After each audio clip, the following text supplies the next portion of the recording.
आज हम पढ़ेंगे स्केलेटल सिस्टम। स्केलेटल सिस्टम में क्या होगा ना, स्केलेटल सिस्टम ना दो तरीके से होता है ना, डिवाइड होता है।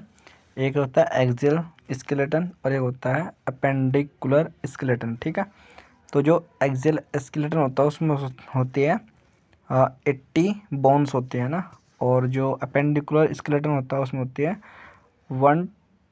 126 बोन होती है। ठीक है, एक्सियल सिस्टम में क्या होता है ना, एक्सियल सिस्टम में आता है हमारा, एक तो आता है हमारा स्कल, दूसरी आती है जो चेस्ट की जो बोन होती है वो आती है ना, जैसे कि रिब्स। ठीक, और एक आती है हमें वर्टिब्रल कॉलम। ठीक है ना, यानी बैकबोन बोलते हैं जिसको, पीछे की साइड में बैकबोन आती है और चेस्ट की रिब्स आती है और हमारा स्कल आता है। ये तीन पार्ट आते हैं किसमें, एक्सियल सिस्टम के अंदर। ठीक है, अब उसके अंदर अपेंडिकुलर स्केलेटन सिस्टम में कौन कौन आता है, एक तो आती है शोल्डर ग्रिडल आते हैं, नहीं ग्रिडल होती है, एक तो शोल्डर ग्रिडल होती है और एक होती है पेल्विक ग्रिडल, है ना। ठीक है ना, तो दो होती है ये। ठीक, और उसके बाद आता है हमारा ये जो आर्म्स होती है वो, जिसको हम बोलते हैं फोर लिम्स, और जो नीचे होती है उसको बोलते हैं हम लेग को, उसको बोलते हैं हम क्या, हिंड लिम्स बोलते हैं। ठीक है, तो इसके अंदर आते हैं हमारे क्या, ये वाले पार्ट आते हैं। ठीक है,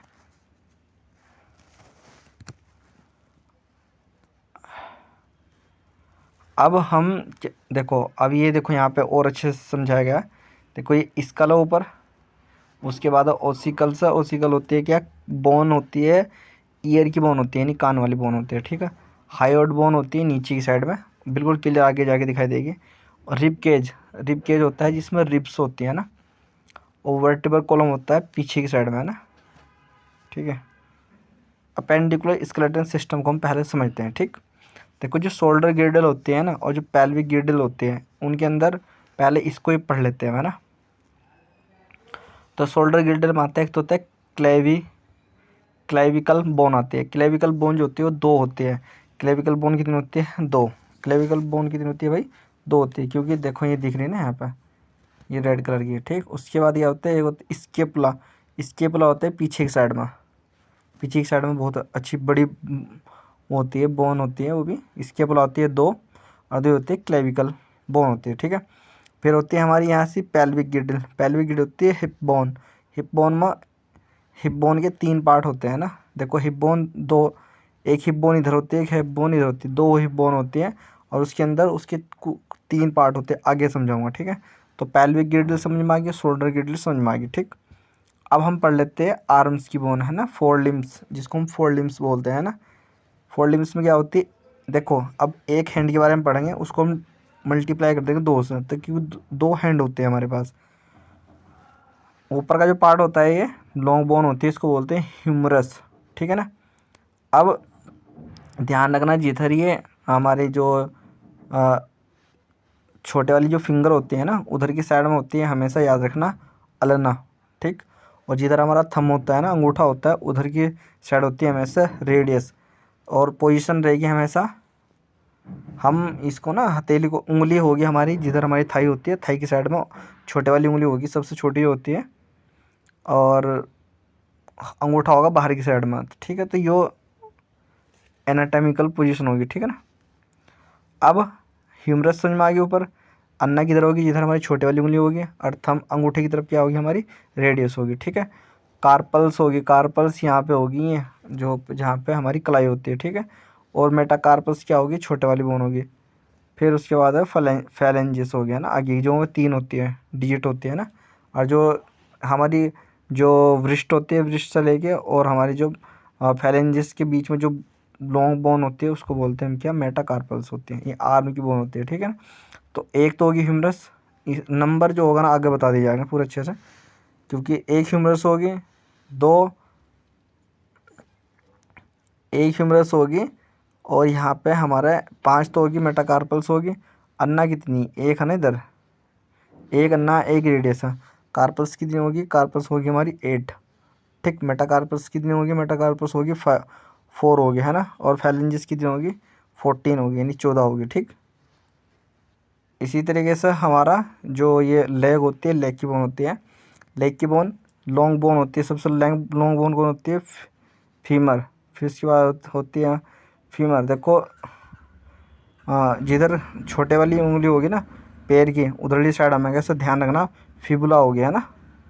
और सबसे सीधी बोन ये आगे की सामने की होती है, उसको बोलते हैं टीबिया। ठीक, तो फीमर, फिर उसके बाद फिबुला, फिर उसके बाद सामने ये क्या टीबिया और टार्सल होगी। जैसे वहाँ क्या होता है ना, कार्पल्स होते हैं, यहाँ से क्या होता है, टार्सल होता है। ठीक है, वहाँ से जो कार्पल्स होती हैं कितनी होती है? 8, लेकिन जो टार्सल होती है ना, टार्सल होती है 7। ठीक है, ये थोड़ा यहाँ से समझने की बात हो। फिर मेटा टार्सल होती है, वहाँ पे मेटा कार्पल्स कितनी थी? 5 थी। तो यहाँ भी मेटा टार्सल कितनी होती है? 5 ही होती है। ठीक है ना। और फिर फैलेंजिस होती है, फैलेंजिस वहाँ कितनी थी? 14 थी। इधर भी कितनी होती है? 14 रहेगी। ठीक है, पटेला एक होती है, ये एक के बारे में बात है। और एक लेग में हमारी कितनी बोन होती है? ये होती है पूरी की पूरी 30, और दोनों पैर की मिला के कितनी हो जाती है? पूरी की पूरी 60। ठीक, ऐसे ही वो भी 30 होती है, ऐसे ही हैंड में भी 30 होती है, और फोर लिम्ब में भी, जो हमारे जो हिंड लिम्ब होता है उसमें भी 30 होती है, उसमें भी 30 होती है, आर्म में भी 30 होती है एक में, और इसमें भी 30 होती है। ठीक है ना, 30-30 होती है दोनों में। अब हम पढ़ लेते हैं स्कल, मतलब कि जो स्कल की जो बोन होती है ना, यानी जो दूसरे दूसरा वाला सिस्टम, उसका नाम क्या था? उसका नाम था एक्सियल स्केलेटन सिस्टम, है ना। फ्रंट की बोन को बोलते हैं हम क्या? फ्रंटल। फिर ये होती है पैराइटल। देख, फ्रंटल कितनी होती है? 1। पैराइटल कितनी होती है? 2। एक इधर एक उधर की साइड होगी। फिर टेम्पोरल कितनी होती है? टेम्पोरल होती है 2। स्फेनोइड कितनी होती है? 1। और फिर इथेमोइड बोन होती है 1, और ओसिपिटल बोन होती है 1। ठीक है ना, तो 2 कौन कौन है? एक तो पैराइटल और एक टेम्पोरल। ठीक है ना, तो 8 ही होगी हमारी कैरनियल बोन। फिर ये होती है फेशियल बोन, है ना। फिर उसके बाद ये आती है हमारी फेशियल बोन होती है ना। जो फेशियल बोन होती है ना, जो नेज़ल वाली होती है 2, नाक में होती है पीछे की साइड में, उसमें होती है 2। लक्रीमल जो बोन होती है वो हमारे यहाँ जहाँ पे नाक होता है ना, वहीं से आँख के अंदर ही साइड में, एक साइड में होती है जहाँ से लेक्रामेल ग्लैंड से निकलते हैं आंसू, ईयर। ठीक, उसके बाद है इन्फीरियर नेज़ल कोंकाई। इन्फीरियर नेज़ल कोंकाई ये अंदर की साइड होता है ना, फोल्डिंग से होती है, छोटी छोटी दिखती हैं, बाद में ये एमबीबीएस में दिखती है। फिर होती है पैलेटाइन, ये भी 2 ही होती है। पैलेटाइन भी उसमें होती है, जो होता है ना, जब नीचे का जो मैंडिबल होता है ना, ऊपर की साइड में क्या होता है ना, ऊपर की साइड होता है मैक्सिला, तो नीचे की साइड में होती है ना वहीं पे ही। तो पैलेटाइन कितनी होती है? 2। जाइगोमेट्रिक बोन होती है ये सामने की तरफ, जहाँ से अच्छा दिखता है, ये उठी हुई दिखती है ना, जाइगोमेट्रिक भी 2 ही होती है। वूमर्स होती है सामने की साइड में, देखो वूमर्स बोन है, छोटी सी बोन होती है एक। फिर मैंडिबल होती है नीचे की साइड में, मैंडिबल ही होती है सिंगल, और वूमर सिंगल होती है। और सभी की सभी जितनी भी बोन होती हैं ये क्या होती है? डबल डबल होती है। फेशियल बोन बोलते हैं इनको। ठीक है, अभी जो फेशियल बोन होती है ना, क्वेश्चन यहाँ से आता है कि जो मैंडिबल होती है ना, मैंडिबल किससे जुड़ती है जाके? देखो, मैंडिबल जुड़ती है जाके एकदम टेम्पोरल बोन से, ये ध्यान रखना, टेम्पोरल बोन से जुड़ती है कौन? मैंडिबल। और जो ये होते हैं जाइगोमेटिक बोन होती है, जाइगोमेटिक बोन भी किससे जुड़ती है? टेम्पोरल से जुड़ती है। ठीक है ना, तो ये क्वेश्चन आता है कि टेम्पोरल बोन से कौन कौन सी हड्डी जुड़ती है? एक तो जुड़ती है जाइगोमेटिक, और एक जुड़ती है क्या? मैंडिबल। ठीक है, और सबसे बड़ी बोन होती है या नीचे फेस पर सबसे बड़ी बोन यही होती है, और मैक्सिला होती है ऊपर की साइड में। टीथ नहीं नहीं, लोअर जाव होता है, जो नीचे का जो होगा वो बनता है पूरा मैंडिबल से, और जो अपर जो होता है ना वो बनता है किससे? मैक्सिला था। ठीक है ना, याद रखना, ये होती है पूरी 14 बोन होती है ना, वे होती है 8। 14 8 कितना हो गया? पूरा पूरा हो गया भाई 22, 22 होगी बोन। देखो, ये होती है हायोइड बोन, नीचे की साइड जुड़ती है ना, हायोइड बोन, यानी जो मैंडिबल होता है, मैंडिबल से नीचे बिल्कुल साफ साफ क्लियर दिखाई देती है ना। फिर उसके बाद आते हैं ईयर ओसिकल, है ना। ईयर ओसिकल में क्या होता है ना, ईयर ओसिकल में होती है 3 बोन होती है, ध्यान रखना है ना। जब देख ये एक तो होता है ऑडिटोरी ओसिकल, यानी जब ईयर का वो पढ़ेंगे ना, अब आगे सेंसरी ऑर्गन पढ़ेंगे तो उसमें पता चलेगा। एक्सटर्नल ईयर होता है, एक होता है मिडिल ईयर, एक होता है इनर ईयर, है ना। 3 ईयर होते हैं, 3 पार्ट के होते हैं इसके। तो जो बाहर की साइड होता है एक्सटर्नल ईयर होता है, उसमें पाया जाता है एक्सटर्नल ऑडिटोरी कैनाल होते हैं उसके अंदर। और फिर उसके आता है जो मिडिल ईयर होता है, मिडिल ईयर के अंदर ही पाई जाती है कौन, मैलस इनकस और स्टेपीज, ठीक है ना। तो मैलस इनकस और स्टेपीज होती है, ठीक। 3 बोन होती हैं, डबल डबल होती है ना। ये देखिए यहाँ पे ना, देखिए रेड कलर एक सीधा सा और एक छोटा सा, फिर एक ऊपर इनकस भी ऐसे ही 2 पार्ट में डिवाइड है ऐसे। तो ये 6 बोन होती है पूरी, कौन सी, ईयर ओसिकल, ठीक है। और तुम्हें दिख रहा है टिम्पेनिक कैविटी ना, टिम्पेनिक बोन होती है नीचे से ना। और कोकिलिया ये दिख रहा है राउंड राउंड सा घूम रहा है ना, ठीक है। वो ये दिखता है ना, इसमें इम्पोर्टेंट बात ये होती है कि जो लास्ट की बोन होती है ना, स्टेपीज होता है ना, वो stapes base attach to be the oval window. जो ओवल विंडो होता है ना, ओवल विंडो से जुड़ते हैं कौन, स्टेपीज, ये याद रखने की बात है।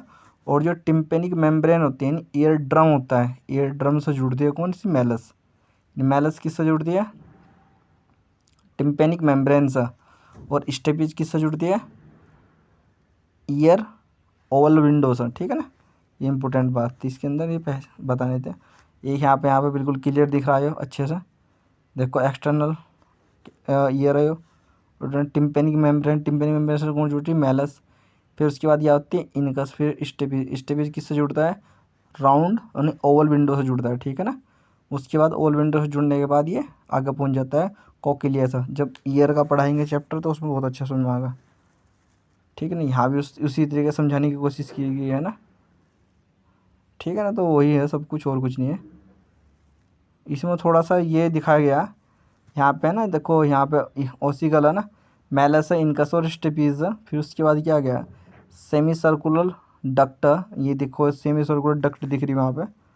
ओवल विंडो ही दिखाया गया है यहाँ पे, जहाँ पे स्टेपीज है। और राउंड विंडो होती है, नीचे की साइड में होती है राउंड विंडो, ठीक है ना। टिम्पेनिक मेम्ब्रेन ये रहा, और इसी के साथ जुड़ी होती है नीचे की साइड में। देख क्या होता है नीचे की साइड में, क्या जुड़ रहा, उसको बोलते हैं हम क्या, देखो यहाँ से मैं थोड़ा सा उससे बताऊँगा तो अच्छे समझ में आएगा। और भी देखो यहाँ पे ना समझ में आएगा अच्छे से। देखो ये ना, ये क्या हमारे यहाँ से टिम्पेनिक मैम कैविटी, एक तरीके से टिम्पेनिक कैविटी कहाँ से जा रही है, देखो यहाँ से, यहाँ पे ये रहा, ये लिखा हुआ है यहाँ से, यूस्टेशियन ट्यूब, है ना, यूस्टेशियन ट्यूब बोलते हैं इसको, ठीक। और राउंड विंडो कहाँ होती है, यार यहाँ पे राउंड विंडो यहाँ पे होती है छोटी सी ना। और ऊपर क्या होता है यहाँ पे, सेमी सर्कुलर ये डक्ट होती है। और वेस्टिबुलर होती है, यहाँ पे वेस्टिबुलर होता है ना। तो ये इम्पोर्टेंट है सारे सारे, याद रखना बस, है ना। इसका थोड़ा सा समझ में आ गया। फिर उसके बाद फिर ये होती है यहाँ पे वर्टिब्रल कॉलम होती है ना, वर्टिब्रल कॉलम। देखो क्या क्या समझे इसमें, समझने की बात ये थी इसमें, जो फेशियल थी वो थी 8 बोन थी, ठीक। फिर उसके बाद नहीं, ये स्कल की बोन कितनी थी 8, फिर फेशियल बोन कितनी थी 14, 22 होगी। हाइड बोन थी 1। फिर हमारी ये जो ईयर ओसिकल है ये कितनी होगी, 23 हो गया ना, 23। और ये कितने हो गए, 6 बोन ही है, तो 23 और 6 कितना हो जाएगा, 29, ठीक है ना। तो 29 बोन होती है पूरी की पूरी स्कल बोन के अंदर, ठीक है ना। स्कल में कितनी बोन आएगी, पूरी 29। लेकिन जो हाइड होता है ना, एनसीईआरटी के अंदर लिख रहा है 28 है ना, तो 28 याद रखना। हाइड बोन को अलग से दिखाया जाता है, ठीक है ना, लेकिन आती है उसी के अंदर ही वो, ठीक। अब इसका पार्ट जो एक्सियल स्केलेटन था उसका पार्ट है दूसरा, उसको बोलते हैं हम वर्टिब्रल कॉलम। देखो जब शुरू में समझाया था ना, शुरू में एक्सियल सिस्टम क्या था, ये रहा एक्सियल सिस्टम के अंदर स्कल था ऊपर, फिर थी क्या वर्टिब्रल कॉलम। तो वर्टिब्रल कॉलम के बारे में बताया जाएगा, फिर रिब्स के बारे में बताया जाएगा, है ना। तो वर्टिब्रल कॉलम हो गया, वर्टिब्रल कॉलम को बताया जाएगा। देखो वर्टिब्रल कॉलम में ना 7 तो होती है सर्वाइकल, तो इसका फॉर्मूला बनाने के लिए आता है कि C लिख देगा C7, फिर आती है थोरेसिक, थोरेसिक होती है 12, तो C7 TH लिख सकता है वो, T12 हो गया ना। फिर होती है लंबर वाला रीजन होता है नीचे की साइड में, ठीक। यहाँ पे ना पेन होता है बहुत ज़्यादा ना, लंबर वाले रीजन में होता है कमर वाला दर्द वगैरह जब बैठे रहते हैं काफ़ी टाइम तक, तो लंबर रीजन में होती है 5, ठीक है ना। फिर होता है सैक्रम। देखो सैक्रम में क्या होता है ना, सैक्रम देखो इस तरीके से होता है, जैसे ग्रीन पार्ट दिख रहा है ना, ये जो ग्रीन है ये सैक्रम वाला, ये वाला सैक्रम वाला पार्ट पूरा है ना। तो इसमें ना शायद से नहीं फ्यूज रहती हैं, होती है 5 बोन, क्योंकि इसमें ना जब MBBS होती है तो वहाँ से समझाया जाता है ना। तो ये पूरी पूरी 5 होती है ना, ठीक है ना। तो ये फ्यूज रहती है, फ्यूज है ना।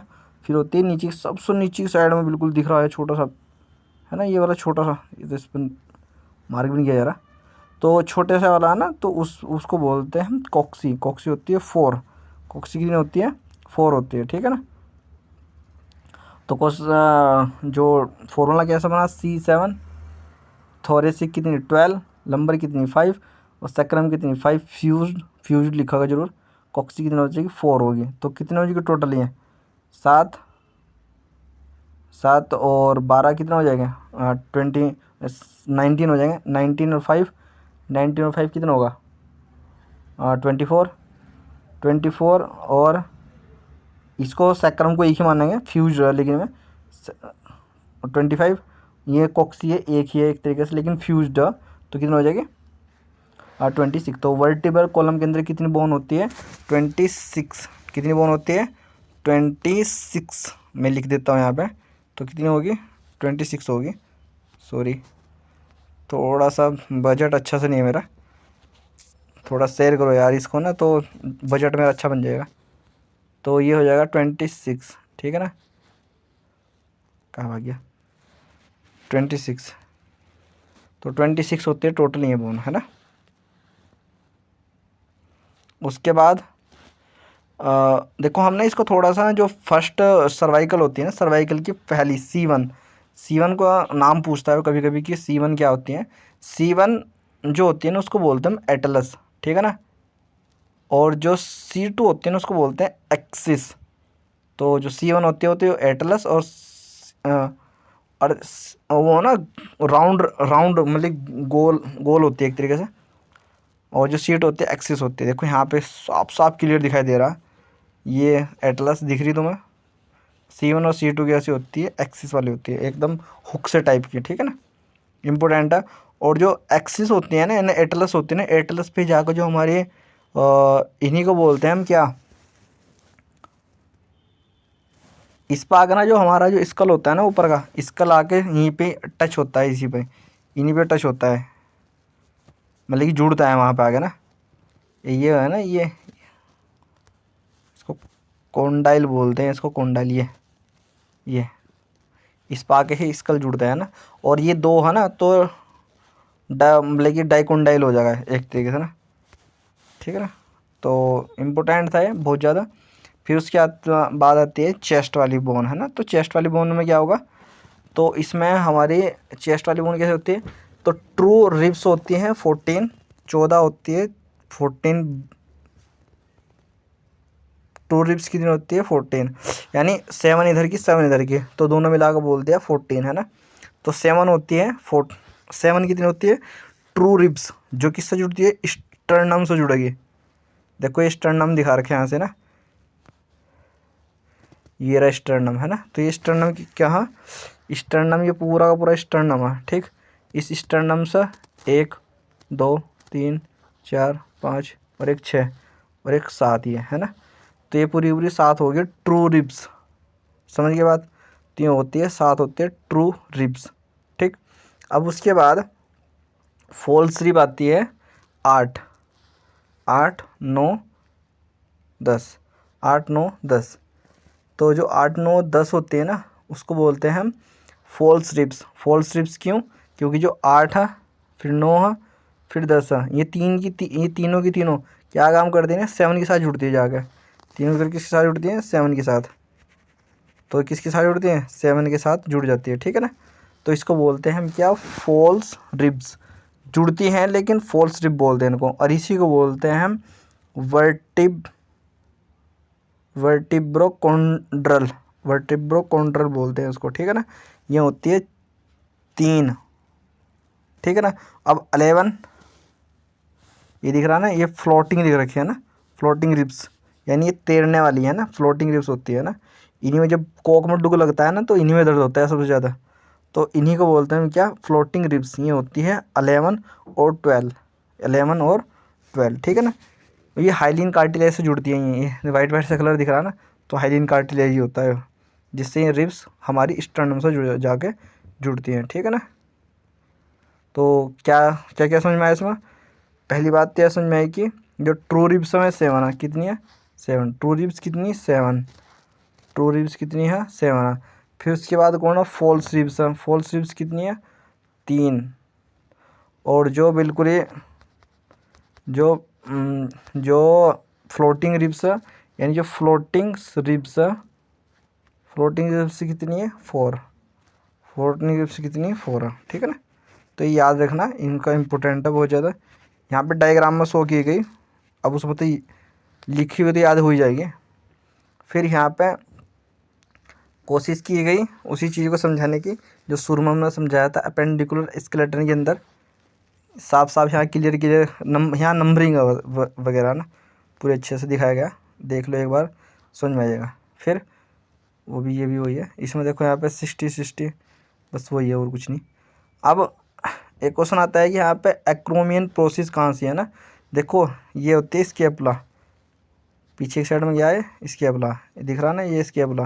जब हम पीछे देखो आप ना पीछे की तरफ अपने हाथ लगाओ ना, शोल्डर से पीछे की साइड में एक बोन है बहुत बड़ी सी है ना, तो एक तरीके से त्रिकोण आकार की है ना, तो उसी को बोलते हैं स्केपुला, ठीक है ना। अब स्केपुला का ही होता है एक्रोमियन प्रोसेस, थोड़ा हिस्सा मुड़ा हुआ होता है ऊपर की साइड में, उसको बोलते हैं एक्रोमियन प्रोसेस, ठीक है। और उसी का होता है छोटा सा एक हिस्सा एक और होती है ना, उसको बोलते हैं हम क्या बोलते हैं उसको बोलते हैं कोरेकोइड प्रोसेस, कोरेकोइड प्रोसेस बोलते हैं उसको, ठीक है ना। तो यानी स्केपुला बोन के अंदर होते हैं 2 प्रोसेस, ठीक है ना, समझ में आ गई बात ये। फिर 2 ये प्रोसेस तो समझ में आ गया ना। तो एक्रोमियन प्रोसेस कहाँ होता है स्केपुला में, और कोरेड प्रोसेस कहाँ होता है, कहाँ पे होता है कोरेड प्रोसेस, कोरेड प्रोसेस होता है स्केपुला के अंदर, ठीक है ना, हुक बन गया पूरा पूरा है ना। फिर उसके साथ साथ एक आती है एक्रोमियल क्लेविकल बोन आती है यार, यहाँ पे क्लेविकल बोन, क्योंकि ये क्लेविकल बोन यहाँ से ऐसा एक्रोमियल प्रोसेस हो रहा, और ये रहा हमारा कोरेकोइड प्रोसेस हो जाएगा। फिर ये स्केपुला तो थी ये पूरी पूरी है ना, तो ये आती है हमारी कौन सी ह्यूमरस बोन होती है ना, ये वाली ह्यूमरस बोन होती है, ठीक है। ठीक, तो ये यहाँ पे ना एक ये हेड ऑफ ह्यूमरस हो गया, तो यहाँ पे केविटी बनाते हैं, उस केविटी को ही बोलते हैं हम क्या, वो केविटी बहुत इंपॉर्टेंट होती है,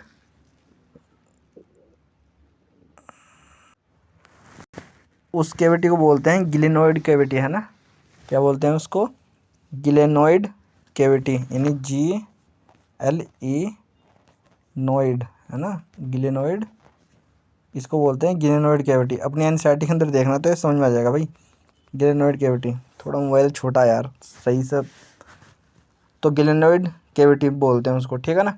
तो क्वेश्चन ये आता है कि गिलेनोइड कैविटी किस किस के बीच में बनती है, तो गिलेनोइड कहाँ कहाँ बनेगी, स्केपुला के 2 प्रोसेस, एक्रोमियन प्रोसेस और कोरेनोइड प्रोसेस और क्लेविकल बोन, ठीक है ना, और ह्यूमरस, इन सभी के मिलने जुलने से मिलती है क्या, गिलेनोइड कैविटी बनती है। ये होगा हमारा इम्पोर्टेंट, ठीक है ना।